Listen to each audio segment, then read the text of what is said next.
Today we are doing 7-5 direct proportions. A direct proportion is when one quantity increases as a related quantity increases. So let me show you what this means by looking at the first example. It says solve a proportion using a ratio of like units. What does that mean? That means when we set up the proportion, our units have to be the same on the top and the bottom of the fraction, equaling different units that are the same on the other side, top and bottom of the equation.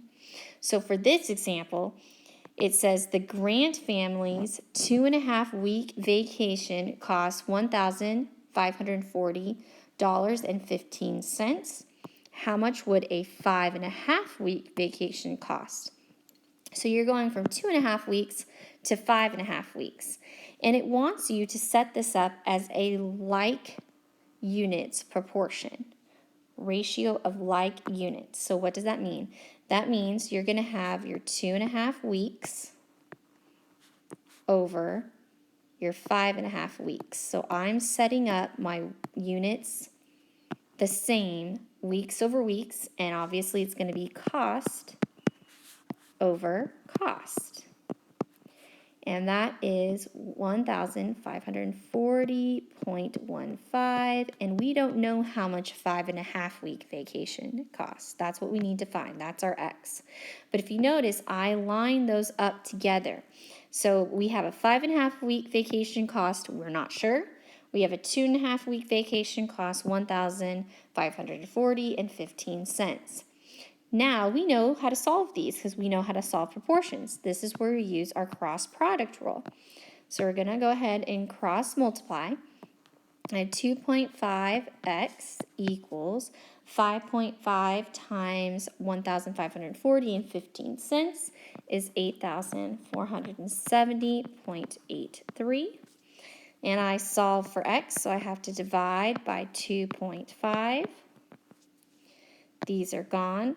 I have x equals 8,470.83 divided by 2.5 is 3,388.33 dollars for a 5.5-week vacation.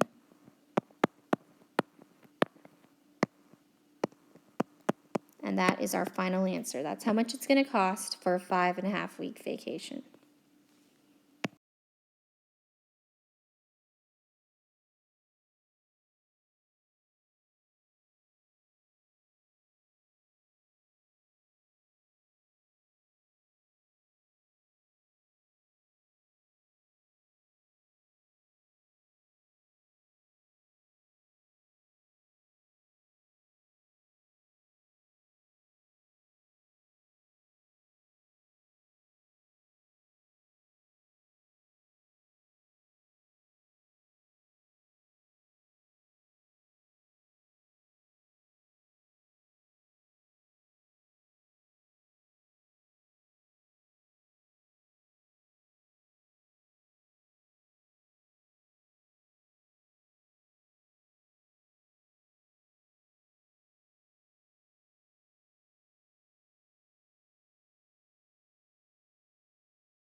Here, for example number 2, it says solve the proportion using a ratio of unlike units.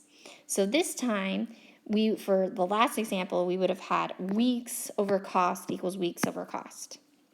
For this one, we have a plane traveled 1,800 kilometers in 2.5 hours. So let's write that down. We have 1,800 kilometers in 2.5 hours.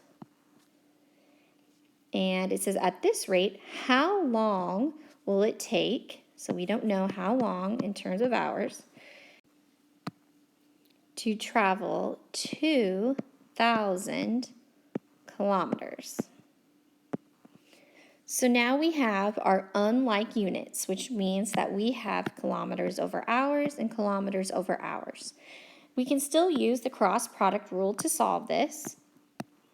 We're going to have 1,800 times x equals 2,000 times 2.5. I get 5,000.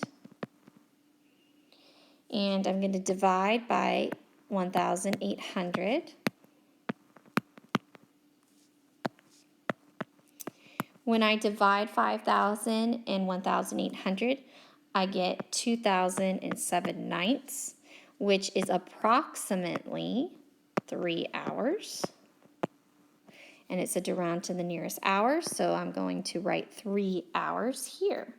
So that's 3 hours for 2,000 kilometers.